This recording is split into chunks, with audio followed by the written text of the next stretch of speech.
Olá pessoal, sejam muito bem-vindas a mais um episódio do podcast Mundo Animal. Hoje nós estamos recebendo aqui nos nossos estúdios a dermatóloga veterinária Isabela Souza Lima. Ela vai falar um pouquinho sobre a dermatologia veterinária. E você que está chegando agora pode acompanhar os outros episódios deste podcast lá no portal do Diário de Suzano, www.diariodesuzano.com.br. Os episódios também estão disponíveis no Instagram do Diário de Suzano, no YouTube, e se você preferir, também tem lá no Spotify, então é só conferir que tem lá todos os episódios disponíveis. Esse e mais os outros episódios desse podcast que é preparado com bastante carinho para você, beleza? Então compartilhe aí com os amigos se você gostou, deixa aí o seu like e compartilhe para fortalecer aí a gente. Eu gostaria que Isabela, primeiramente agradecer a sua participação, você falasse um pouquinho aí pro público, né? Quem é você e um pouquinho do seu trabalho. Imagina, eu que agradeço, né, a oportunidade. Eu sou médica veterinária, eu formei na Universidade Federal de Lavras, já faz um tempinho, sem datas. E assim, desde a graduação, eu sempre gostei muito assim, de casos clínicos. Eu sempre gostei de clínica mesmo, de atender o contato com o paciente mesmo, entender a história dele. Eu sempre gostei muito desse processo todo, né? E dentro da clínica médica, eu sempre gostei de casos assim mais complicados, mais desafiadores. E aí a dermatologia ela acabou se encaixando nessa rotina minha, né? Nesse interesse. E a dermatologia ainda é o coração da clínica médica, né? 90% em clínicas, às vezes 90%, 70% da casuística é dermatologia. É muito comum. Os cachorros têm muito problema de pele, os gatos com menos frequência, mas também têm. Então, eu sempre gostei muito e aí eu fui procurar mais estudar dermatologia e fiz a especialização. Aí eu fiz o curso de especialização em dermatologia veterinária mesmo, né, na USP, e desde então eu comecei a focar o meu atendimento mais para dermatologia mesmo. Uhum. Hoje eu atendo praticamente só dermatologia. E você trabalha não só em Suzano, né? Mas tem duas. Sim. Você trabalha na capital, inclusive. Isso, eu trabalho em várias clínicas, né? Eu atendo na Mundo Animal, nas 2 unidades, atendo em Poá aqui na região e atendo em São Paulo também, em outras clínicas. Eu vou fazendo, montando agenda e cada dia eu tô num lugarzinho diferente. Certo. E você tem animais? Eu tenho 3 gatos. 3 gatos? E um cachorro. Que, como todo mundo, eu adotei na pandemia. Adotou na pandemia. E um filhotão, assim. Agora ele já tá com 2 anos, mas é alegria em casa. A pandemia parece que o pessoal adotou mesmo, muita até para ter uma companhia, né? Sim, muita gente acabou adotando. E eles são importantes nesse aspecto, né? Os animais, em geral. Sim, os animais... Principalmente os de estimação, no caso, gato, cachorro. Sim, eles trazem também, além de ser a companhia, eles trazem um conforto, um apego, um afeto que é bom, né? É bom para o ser humano. O ser humano acaba se identificando com aquele carinho que eles dão pra gente, né? E acaba acostumando. E às vezes as pessoas não conseguem ficar mais sem. Em casa eu não consigo ficar sem. Você não sempre consegue teve, ficar sem. sempre teve. Como é que é os 3? São comportadinhos, são arteiros? Como é que são? Não são comportados. Os gatos, assim, tem um que é mais velhinho, que eu peguei, eu tava terminando a faculdade, então ele tá com 15 anos agora. Ele sempre foi muito bravo, mas ele, assim, ele tá na dele, assim, ele não mexendo com ele é tranquilo.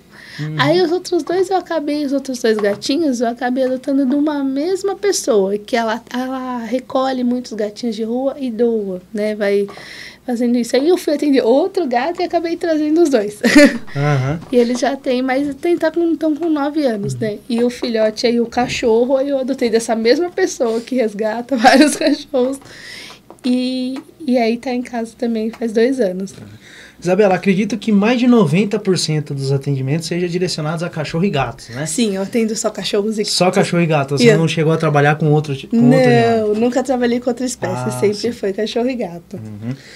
E o que a dermatologia veterinária faz, né? O que o profissional da dermatologia faz?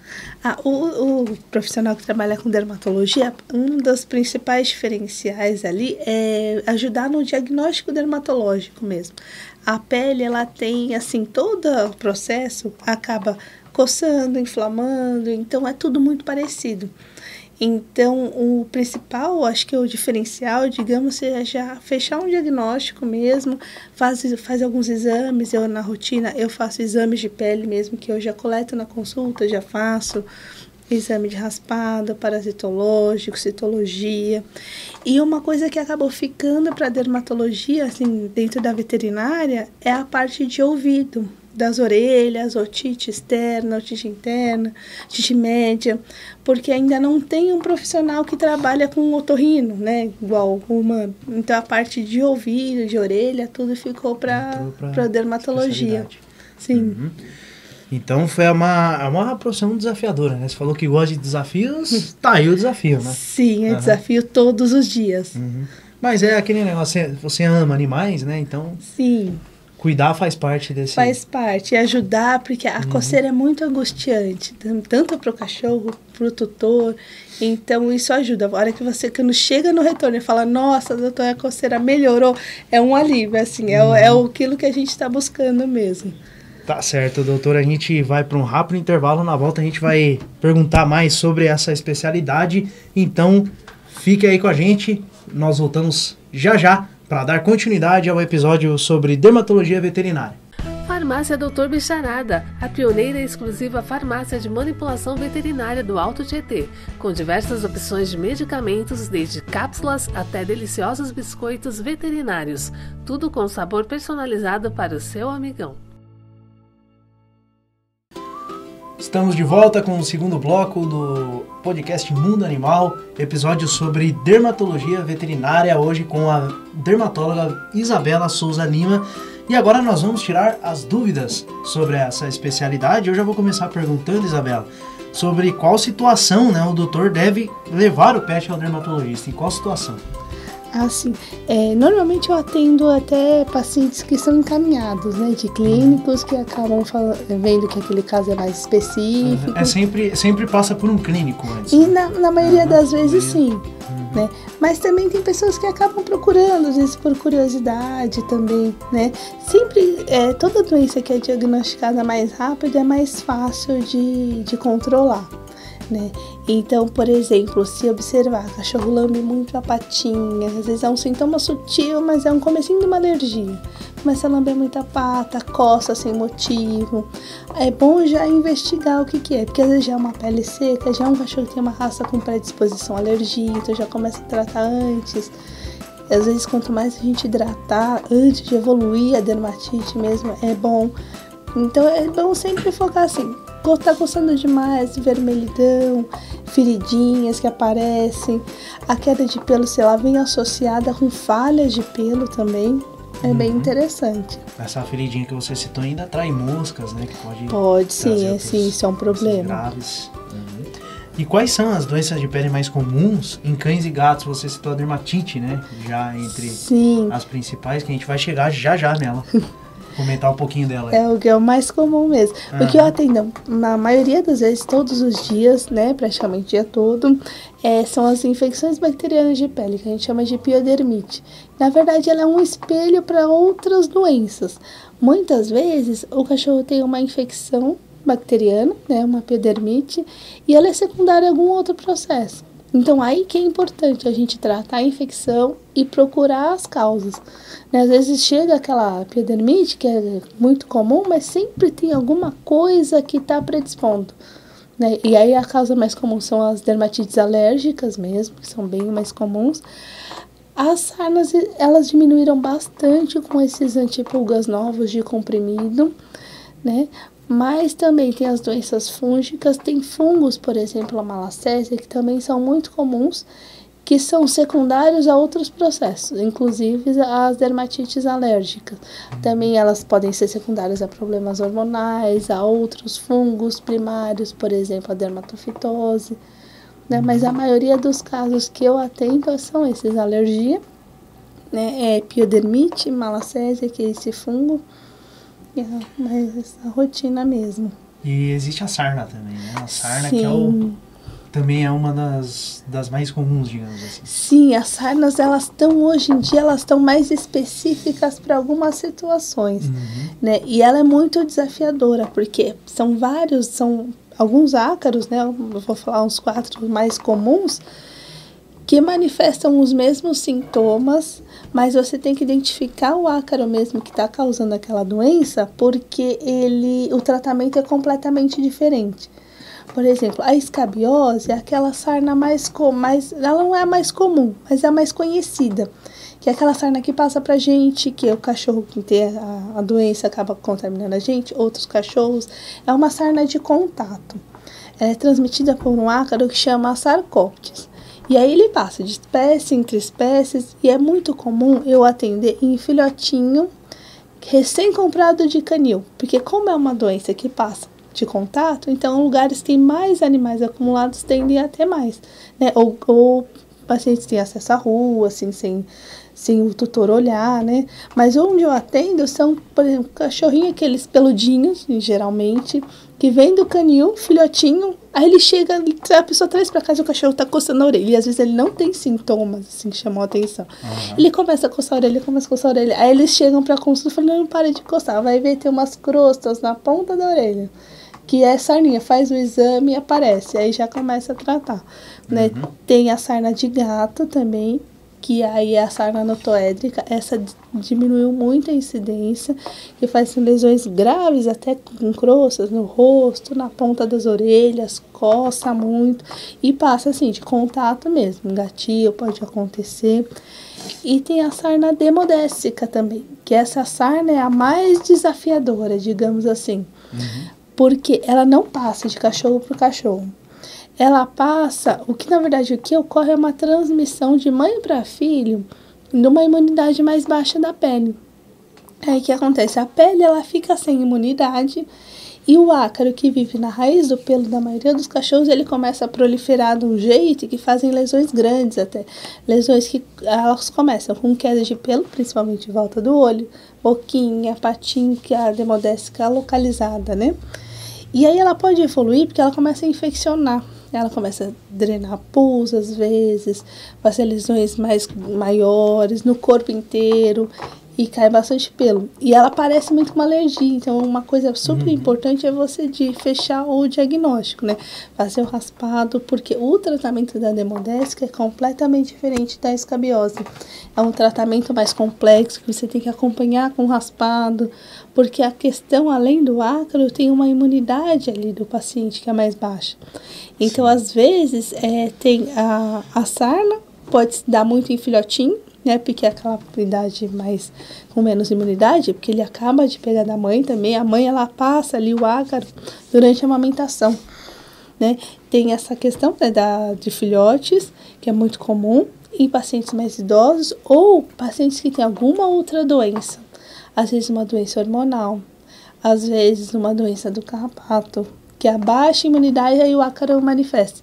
Então, uma coisa que também precisa chamar atenção é se pegar, por exemplo, uma sarna demodécica em um paciente adulto, assim, que não era para ter, procurar outras causas. Existe alguma doença de base que está afetando, está deixando o ácaro desenvolver. Inclusive, eu já peguei até em pacientes com câncer.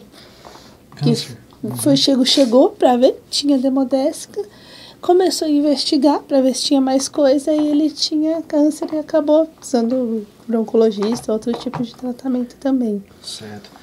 E para identificar essas doenças dermatológicas, né, comente aí pra gente só os principais exames, né, que são realizados, como é que é o processo? Sim. Tem alguns exames que são de rotina, né, que como a pele ela tem aqueles sintomas muito parecidos para a maioria das doenças, então o principal exame que, além do exame clínico ali, é o raspado de pele, ou o exame parasitológico, né, de raspado cutâneo, que é um exame que a gente cutuca um pouquinho a pele com uma lâmina, pode ser feito com a fita, pode ser feito também tirando os pelinhos. A intenção é procurar o ácaro diretamente na pele.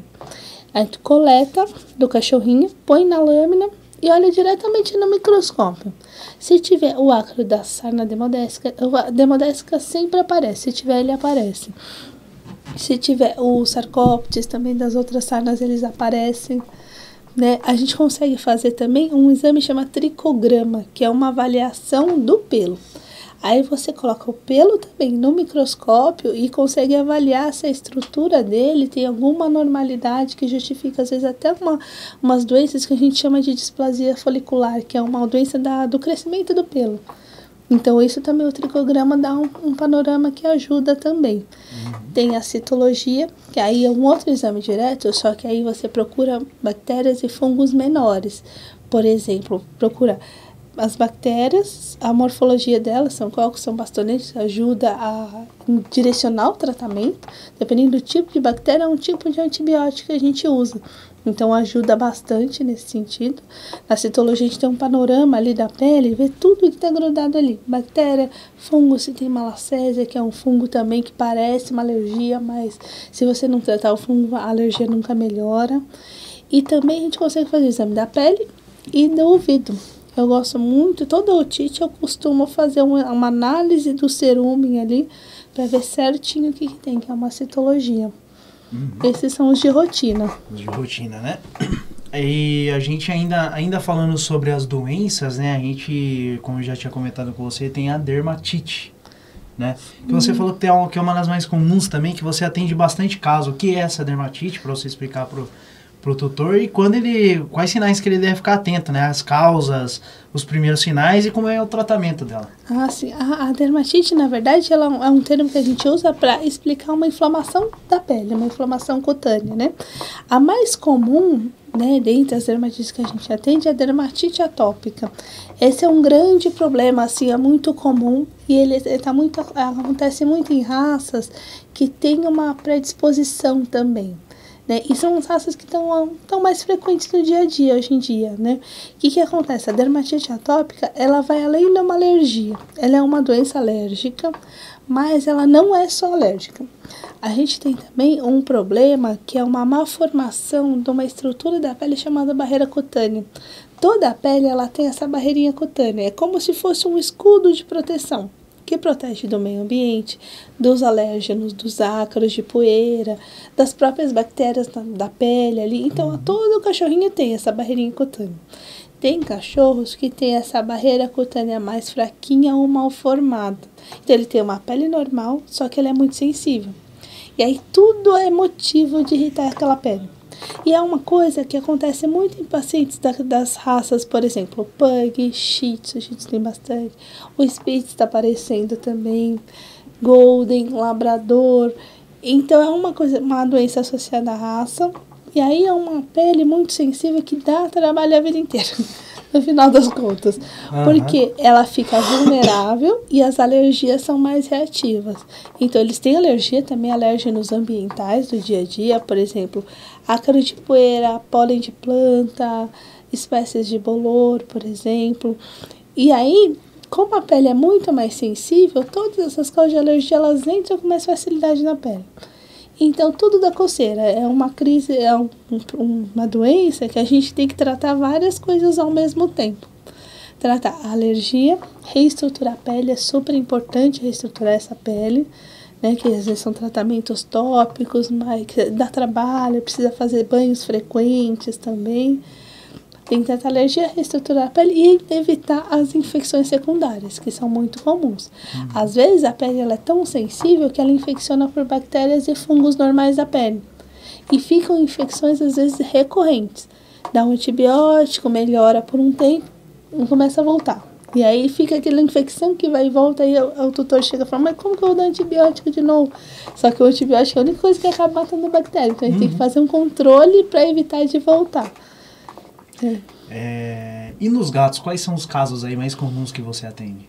Os gatos, eles tendem a ter alergias também, mas com uma frequência muito menor. Nos persas, principalmente, eles têm muito uma doença chamada dermatofitose. É um fungo que aparece na raiz do pelo. Ele acompanha todo o pelame também, né? Ele cai pelo, provoca áreas de alopecia, que são aquelas áreas sem pelo, né, arredondadas, porque o fungo ele vai começando a crescer e vai aumentando, assim, ele cresce assim de dentro para fora, então vai fazendo lesõezinhas bem arredondadas. Aparece no persa, principalmente, tem uma relação com a raça, e aparece muito em gatinhos que vivem em gatis, né, porque passa de um para o outro. É contagiosa. É contagiosa e passa pra gente também. Também passa para humanos. Isso. E aí tem isso. E 50% dos gatos têm o fungo de forma assintomática. Não tem ali, não tem problema nenhum. Só que ele pode vir a causar uma alergia também. E também agora está aumentando bastante os casos de esporotricose. Tem aumentado muito, assim. Antes a gente via assim, casos alarmantes assim, mais no Rio de Janeiro. Agora São Paulo já chegou, está pegando várias regiões. Que aí é uma micose profunda. O fungo, ele atinge regiões embaixo da pele e fazem úlceras enormes no rosto, rinite, eu já peguei até no corpo inteiro, na barriga, no corpo, e formam bolas, parecem tumores até, que ulceram, sangram, é bem complicado, e esse é bem contagioso pra gente. Eu queria que você citasse aí, você está falando de doenças até contagiosas a humanos, queria que você citasse algumas, né? Citamos essa... Também tem a sarna, que eu esqueci, é o tipo de sarna que pega nos humanos. A escabiose, que passa pra gente, já peguei. Quais são as outras? Você já pegou? Eu peguei, tava no primeiro ano da faculdade. Olha, a gente adotou um cachorrinho de rua e morreu foi ano passado até hoje, com 17 anos. E ele tava todo pelado, ele era muita sarna. E naquela época não tinha tanto recurso de tratamento. Os tratamentos eram tópicos, demorados. E aí eu peguei, e aí pega de contato, só que na gente manifesta parecer uma alergia, porque o ácaro ele fica andando, né, ele no cachorro ele entra na pele e vai fazendo ninhos dentro da pele, por isso que dá muita coceira. Né? Tem essa que é contagiosa, a escabiose, a dermatofitose do fungo, que dá muito nos gatos, dá em cachorro também, dá em Yorkshire também. Yorkshire tem uma predisposição a dermatofitose também, né? E que também passa por contato mesmo ali direto, é tudo contato direto. E a esporotricose são as que chamam mais atenção, que é essa aqui também passa pra gente. Certo. E no caso o que contribui, também é uma dúvida bastante comum, o que contribui para aparecimento de pulgas, né? Isso é bem importante. No cachorro também, principalmente em filhotes, né? Sim. Queria que você falasse um pouquinho pra gente sobre isso.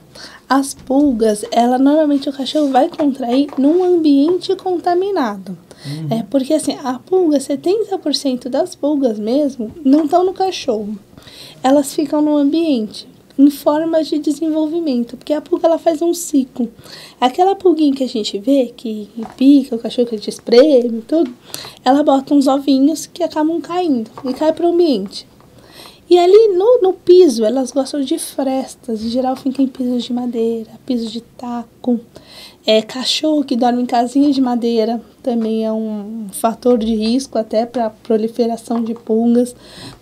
Tapete, carpete, porque são lugares que esses ovos eles conseguem se alojar. Aí esse ovo eclode, faz uma larvinha de pulga, faz uma pupa, que é uma fase super resistente, que ela fica dentro de uma quitina ali. E ela percebe, a fase da pulpa, ela percebe a presença do cachorro. A respiração, a pressão do cachorro no piso faz a pulpa eclodir e virar uma pulga adulta, que é essa que vai subir. E aí todo esse ciclo faz que assim, 5% só esteja no cachorro, que a gente vê, né? E o restante fica todo no ambiente, todo em fases assim de desenvolvimento, né? E aí... a grande questão é o tratamento, né? Porque se a gente trata só o cachorro, a gente não consegue resolver todo o ambiente, então não resolve, né? A forma de evitar é controlando a pulga no cachorro e no ambiente junto também. Porque só 5% estão ali que a gente vê, o resto está tudo em fase de desenvolvimento. Outro bichinho também perigosíssimo é o carrapato, né? Sim, o carrapato é pior. Inclusive que uma cachorrinha da minha tia morreu recentemente. Sim. Por conta da doença do carrapato. Que também é um problema, que o carrapato ele também faz ninhos no ambiente também. O que acontece? O carrapato, quando ele vai para a fase, né, sai do cachorro ali, ele tende a subir nas paredes e fazer ninhos em frestas. E às vezes fica aquele quadro que não resolve, você dá um remédio, parece que não melhora, porque tem focos de ninhos, às vezes no muro, às vezes do lado de fora. Às vezes o cachorro sai para fazer xixi, vai fazer xixi no muro, aquele muro tem, né? E uma forma importante para controlar tanto as pulgas quanto os carrapatos é o excesso de umidade, porque a pulga ela não suporta a umidade em excesso. Por exemplo, pisos que você pode lavar constantemente é muito mais fácil de controlar. Na grama, é um ambiente que, por que muita gente pensa, não tem pulga. Porque ela gosta de ambientes secos, que são esses, o carpete, o taco, a casinha de madeira. Então, a melhor forma de controlar é evitar, né, o cachorro que tem assim, às vezes, ou se tiver tapete, lavar constantemente e deixar sempre o cachorro protegido com antipulgas. Então, hoje em dia tem os comprimidos são muito mais fáceis, porque eles têm um efeito melhor, né? A gente vê um efeito melhor. E o bom do comprimido é que ele acaba fazendo a pulga, na verdade, quando ela pica, ela morre muito rápido. Então, ela não dá tempo de botar os ovos. Então, acaba controlando o ambiente assim, acaba ajudando bastante dessa forma. Tá certo. Então a gente vai dar mais uma pausa, doutora. Na volta a gente vai continuar tirando suas dúvidas sobre a dermatologia veterinária. A gente volta já. Farmácia Dr. Bicharada, a pioneira e exclusiva farmácia de manipulação veterinária do Alto Tietê, com diversas opções de medicamentos, desde cápsulas até deliciosos biscoitos veterinários, tudo com sabor personalizado para o seu amigão. Estamos de volta com o terceiro e último bloco sobre dermatologia veterinária aqui no podcast Mundo Animal, recebendo a veterinária, né, a dermatóloga Isabela Souza Lima. Eu gostaria, Isabela, nesse último bloco, que você começasse falando pra gente sobre como manter a pele do animal hidratada, né? Assim como a gente, é importante também o animal ter a pelezinha hidratada. Como é que faz isso? Tem produtos específicos? Como é que faz? Isso é muito importante. A pele do cachorro ela é muito mais sensível que a nossa pele, né? E a maioria das doenças, elas ocorrem porque a pele começa a ficar seca. Principalmente agora no inverno. A pele fica mais seca, o ambiente fica mais seco e a pele resseca mesmo, né? Então tem muitos cuidados que ajudam a manter essa pele hidratada. Tem shampoos que são hidratantes, é bom evitar, por exemplo, sabonetes muito abrasivos, sabão de coco, às vezes tem pessoa que tem o hábito, né, que é uma coisa meio cultural que não deve ser usado. O sabão de coco ele resseca muito, né? Então é bom usar somente shampoos veterinários e shampoos veterinários hidratantes mesmo. E, por exemplo, se o cachorro não tiver alergia, não tiver nenhum problema de pele, o que é importante fazer? Usar o shampoo veterinário, usar o condicionador, e tem hidratantes também que melhoram a qualidade da pele. São hidratantes que vendem em ampola e são super concentrados, parecem aqueles sérums, né, que a gente usa. E aí você aplica na linha da coluna, na pele mesmo, no dorso. E ele tem uma tecnologia que se espalha para o corpo inteiro. Ele ajuda muito a manter a pele hidratada. Fora isso, tem coisas que podem ser evitadas. Por exemplo, tomar banho com água muito quente. Também que agora no inverno o pessoal acaba fazendo banhos assim, mais com água muito quente. E evitar o secador por longos períodos. O ideal é secar sempre com o soprador, deixar o secador só para finalizar, uma coisinha assim também. Uma outra coisa que resseca muito as patinhas são os desinfetantes.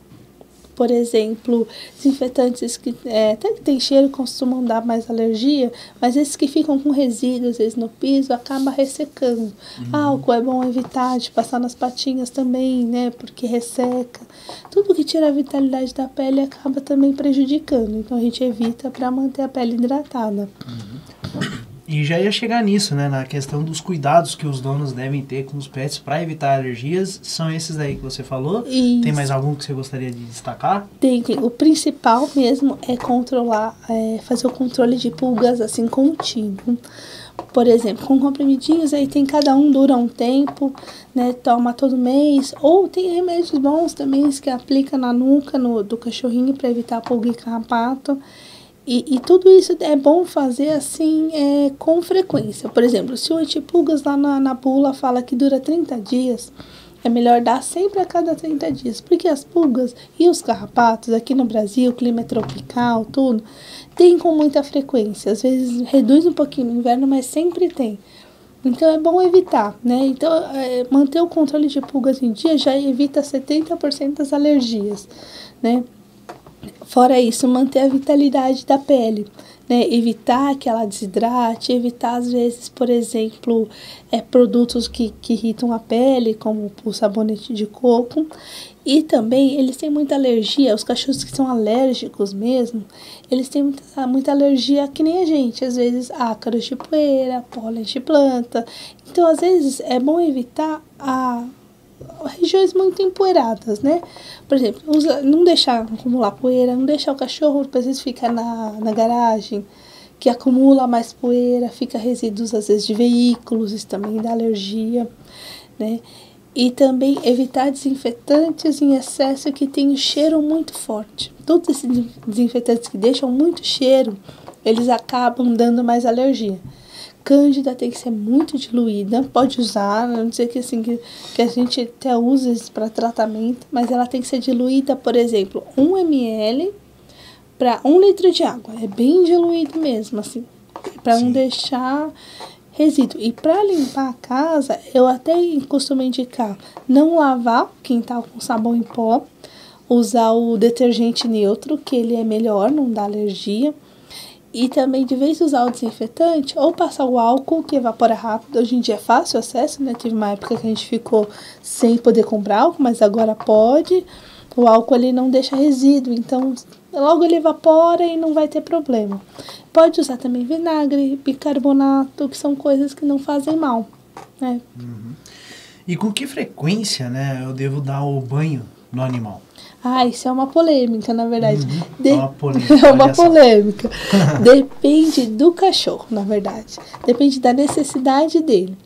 Se é um cachorrinho que não passeia muito, não sai muito na rua, é mais de dentro de casa, com pelo baixinho, não tem alergia, não tem nenhum problema de pele, aí pode dar banho a cada 15 dias, a cada 20 dias. O banho também em excesso, ele acaba tirando a proteção da pele. Então, se ele não precisa do banho, não tem necessidade. Cachorros, por exemplo, de raças que a gente considera aquelas raças árticas, né? O Spitz, Chow Chow, Husky, Malamute do Alasca. Se ele não tiver problema de pele, o banho é mensal, porque ele tem uma gordurinha da pele que faz uma proteção ali para ele, né? Uhum. Mas se o cachorro tiver dermatite atópica, dermatites constantes, piodermite de repetição, e ele tiver um problema de pele crônico, a recomendação é o banho toda semana mesmo. O cachorro que está em tratamento dermatológico, eu sempre indico banhos semanais. Às vezes até a cada 4 dias. Mas o shampoo não é um shampoo normal. É um shampoo que ele é específico, eu faço fórmulas manipuladas específicas para aquele problema. Aí, por exemplo, aí faz o shampoo, o cachorro tem infecção, aí a gente põe antisséptico, o cachorro tem a pele seca, a gente põe hidratante, aí eu formulo um shampoo baseado na necessidade daquele animal. E aí, o shampoozinho manipulado é um shampoo bem sem graça, um shampoo que não faz espuma, que a intenção é justamente assim, não tirar a proteção. Então, aí é toda semana mesmo, às vezes até cada 4 dias, se tiver uma micose, se tiver uma necessidade de banho mesmo. Uhum.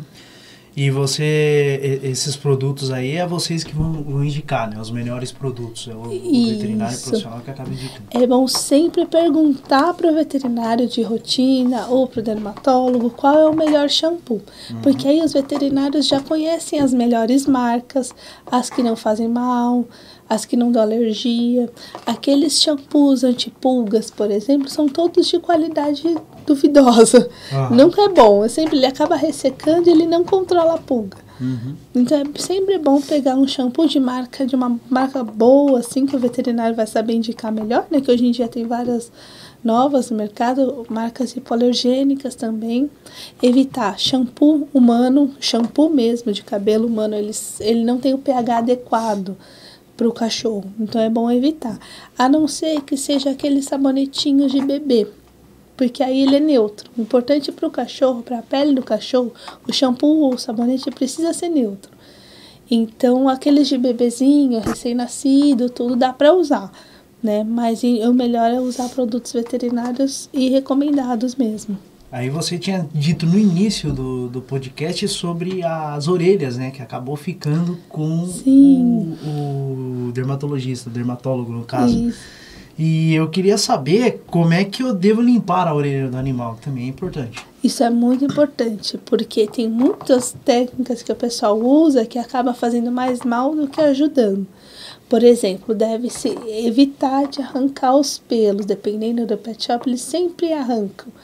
Mas acaba virando uma porta de entrada. Quando você faz a depilação, só a depilação ela já causa uma inflamação na hora ali, né? E o ouvido, ele tem a cera e tende a ser mais contaminado, é um ambiente mais predisposto a crescimento de bactérias e fungos. Então, quando você faz aquela remoção ali com a depilação, que eles arrancam assim, o pelo, acaba virando um problema. É melhor deixar o pelo, a não ser que seja fechando, dando nó, mas mesmo assim é melhor cortar só por fora, né? O pelo acaba sendo uma proteção natural também, né? Eu recomendo assim, usar produtos otológicos de boa qualidade, produtos neutros, que podem ser colocados dentro do ouvido. Nunca usar cotonete, nem quando tiver em tratamento de otite, né? Eu falo para usar o ceruminolítico, aplica lá dentro, pode colocar bastante, massageia assim bem, limpa só por fora com algodão, com uma gaze assim, só por fora. Sempre, porque o ouvido ele tem um mecanismo natural de limpeza. A cera ela nasce bem, o canal do ouvido é tipo um L assim. E aqui está o tímpano. A cera ela começa a ser formada aqui e o próprio ouvido ele tem um mecanismo que joga essa cera para fora. Então não tem necessidade da gente ficar colocando, se a gente colocar o cotonete, a gente acaba inclusive entrando mais a cera e começa a compactar lá embaixo. Então é sempre bom usar o ceruminolítico, que é o produto que dissolve a cera. Pode ser usado semanal. E nunca colocar nem o cotonete e nem arrancar os pelinhos. Certo. E existem alimentos que podem causar alergia? Tem muito cachorro que tem alergia alimentar. Alergia alimentar? O que fazer nesse caso? Nossa, é super complicado, porque eles têm alergias a proteínas comuns do dia a dia. Normalmente são 4 proteínas principais que dão alergia. É o frango, carne bovina, leite, incluindo os derivados do leite, e o ovo também. E são proteínas que compõem a maioria das rações, porque a alergia alimentar, ela se faz com o tempo, né? Por exemplo, às vezes o pessoal chega para consulta e fala, a gente tem que descartar uma alergia alimentar. Eles falam, mas ele sempre comeu a mesma ração, né? Lógico que a alergia alimentar tende a dar em cachorrinhos mais novos, né? Mas ela se faz com o tempo. Toda vez que ele come aquele pedacinho de frango, ele ativa o sistema imune dele a produzir uns anticorpos de inflamação. Cada vez que ele vai comendo, dia após dia, vai aumentando essa quantidade, como se fosse uma bexiga enchendo. Chega uma hora que ela manifesta. Então, aí tem que fazer uma dieta de exclusão. Essa dieta pode ser feita de 2 formas, usando proteínas novas. Por exemplo, uma proteína que o cachorro nunca comeu. Em geral, a gente recomenda a carne suína, que não tem muito nas rações, peixe branco, tem que ser o peixe branco, ou proteínas muito diferentes que as pessoas normalmente não concordam. Por exemplo, coelho, cordeiro, né, também pode ser usado na dieta. E faz um período de 2 meses para excluir a questão alimentar. Só depois desses 2 meses, se ele melhora do quadro alérgico, a gente tem certeza se tem uma alergia alimentar ou não. Tem a questão da comida e tem marcas também de rações hipoalergênicas que acabam ficando mais práticas. Mas o importante é, por exemplo, durante essa fase de exclusão alimentar, é uma fase de exclusão. E tem que saber se a comida está dando alergia ou não. É meio que um teste mesmo. Tem que tirar tudo o que foi extra, né? Além dessas proteínas que a gente recomenda, não pode comer biscoitinho, bolachinha, fruta pode deixar. Fruta, legumes, em geral, eu acabo deixando para ficar mais fácil do cachorro aceitar, do tutor também aderir, né? Mas tem que ser um período assim de 2 meses de exclusão. E os gatos também têm. A alergia alimentar a alergia alimentar do gato é mais comum do que a dermatite atópica. Então, o que eles têm? Só que aí eles têm alergia a peixe também. Aí é o frango, a carne bovina, o leite também e o peixe. Uhum. E aí tem Só uma... isso. E o gato é complicado, porque eles não aceitam qualquer coisa. Aí tem o rato, tem que fazer ração, não tem jeito. Aí faz a ração hipoalergênica, tira todo o resto, a gente ainda não tem sachês comerciais. Então é uma fase bem complicada e o gato dura 3 meses para saber se realmente é alergia alimentar ou não. A gente ainda não tem um teste alérgico que confiável para alergia alimentar. Né? Para alérgenos ambientais, existe o teste alérgico. Que aí o que é feito? Eles atestam alérgenos ambientais do dia a dia. Né? Isso serve, na verdade, mais para fazer um tratamento que chama imunoterapia. Né? Não acaba servindo de diagnóstico. Imunoterapia. Isso. Uhum. Aí, por exemplo, coleta o sangue do cachorrinho, né? Vê o que ele reage. Eles fazem um teste alérgico. Reage. Tem o teste, o sorológico. Eu gosto de fazer o sorológico porque é menos estressante. Eles dosam os níveis de IgE, que é um anticorpo da alergia, para alérgenos específicos. Eles testam espécies de ácaro, espécies de fungos que formam bolor, espécies de planta. Testa uma por uma e vê qual que o cachorrinho reage. Do que ele reagir, faz uma vacina específica para o teste alérgico daquele paciente. A intenção é fazer o organismo se acostumar com aquela poeirinha que ele vai acabar vendo todo dia e não produzir reações inflamatórias exageradas. E aí demora, o tratamento é longo, é de 6 meses a 1 ano, mas eu tenho uma resposta de uns 70%. Só que para alimentação existe também o teste alérgico. Tem laboratórios que fazem, mas a gente ainda não confia no resultado. Ainda está em fase de estudo, ainda está muito polêmico. Então, a gente acaba descartando a alergia alimentar, fazendo essa etapa mesmo. Testa 2 meses e vê como o cachorrinho responde. O ideal mesmo é, por exemplo, testar os 2 meses, se ele estiver muito bem, voltar a dar a ração antiga para ver se ele volta a coçar. Porque aí a gente tem certeza que é alergia alimentar, né? Mas aí perde todo esse processo que você controlou a alergia nesse tempo, né? Uhum. Então, às vezes, eu acabo não fazendo a exposição de novo. Então, se o paciente está bem, eu acabo mantendo a dieta. Certo. Doutora, uma dúvida que surgiu aqui comigo é se existem raças que não podem ser tosadas. Ah, tem. Existem? Existem. Tem cachorros que têm uma doença que chama alopecia pós-tosa. Por exemplo, quando você tosa, o pelo não volta mais. Ou demora mais de 2 anos para crescer. São aquelas raças que tem muito subpelo. Por exemplo, o Spitz e o Chow Chow são as principais. E acontece mesmo, às vezes tosa, tinha aquela época que estava na moda, aquela tosa do Bull, do Spitz, que ficava aquele ursinho assim, aí ficava Bull para sempre, porque não crescia mais. Então a gente recomenda, até é bom avisar, por exemplo, quando vai fazer tosse higiênica, que também não volta o pelo. Às vezes vai fazer tosse higiênica para afastar, mas também não cresce. E até se for fazer algum procedimento, às vezes colocar no soro, é bom também avisar que às vezes acaba ficando, né? Aquela marquinha ali. E quando está em tratamento de alguma doença dermatológica, nem pensar também?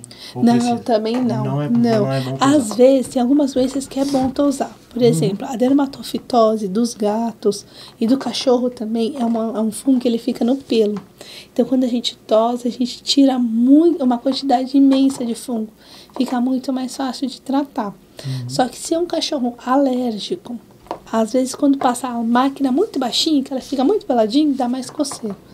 Então, cachorro alérgico, o cachorro que tem uma raça que já tem uma predisposição à alergia, ou a pele é muito sensível, é bom fazer a tosa sempre na tesoura ou com lâminas bem altas, que não fica aquele pelo pinicando. E sempre com o banho em seguida, né? Tosar e dar o banho para tirar aquele pelo que fica incomodando ali. Claro. Doutora, queria agradecer a sua participação. A gente vai encerrando aqui mais um episódio do podcast Mundo Animal. Queria dizer aí que a gente fica à vontade, que a gente está à disposição de você para o futuro aí, caso você venha voltar. Tá ótimo. Eu que agradeço a oportunidade, né? São dúvidas que é sempre bom a gente esclarecer também, né? Porque vem sempre nas consultas e quanto mais informação, melhor. Então, eu que agradeço. Então, a gente está à disposição aí para o futuro. E queria agradecer a você que nos assiste, lembrando que os outros episódios estão disponíveis lá no portal do Diário de Suzano, só acessar aí www.diariodesuzano.com.br, tá no Facebook e no Instagram do Diário de Suzano também, no YouTube e no Spotify, se você preferir acompanhar por lá. O endereço da Clínica Mundo Animal está aqui na tela, é só você conferir aqui, são 2 endereços, então é só passar lá.